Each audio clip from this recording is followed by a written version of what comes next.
Hello, this is Jennifer with Women Loving Jesus, and today we're on Proverbs 9:5. Come, eat of my bread and drink of the wine I have mixed. As we read this scripture today, we can probably see a little bit quickly some of the spiritual aspects of this verse. If you think about it for a minute, you can see that this can definitely represent the Lord's Supper communion, because we have the bread and we have the wine. And those are the two topics that they're talking about in this verse.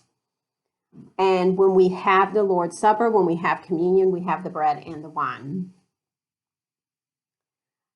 If we go back to the physical part of this verse, you can see that she's just asking them to come over for bread and wine, which was very traditional, average at that time for you to show up at the house, and this is what you would offer. And the mixing of the wine I had talked about a little bit in an earlier verse, talking about she may have diluted the wine a little bit, which is what that could mean, to make sure people are not getting drunk.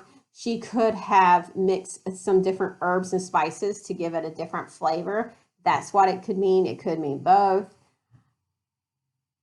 But then what I wanted to do, I got a little bit curious about the bread and what the bread would be. So if we remember, Proverbs was written probably 700 BC. And then I went, according to that time and that area, what would have been a bread that the average household would have had. And when I looked it up, it probably was barley bread. Wheat bread was available, but wheat bread was considered a luxury item that just was not available for the average person. Barley bread was very common because apparently it was easy to grow, so you could have a lot of it. It was available. And the second thing about barley bread is that it doesn't need a leaven agent in order to make it. Now, I have never personally ate barley bread, I don't think, that I know of, and I've never made barley bread. But I even kind of went further because I was just curious about everything.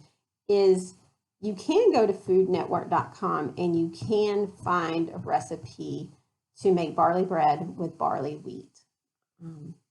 And maybe that's something, if you're interested, you can do. Or maybe you've known somebody, or maybe you've even tried it.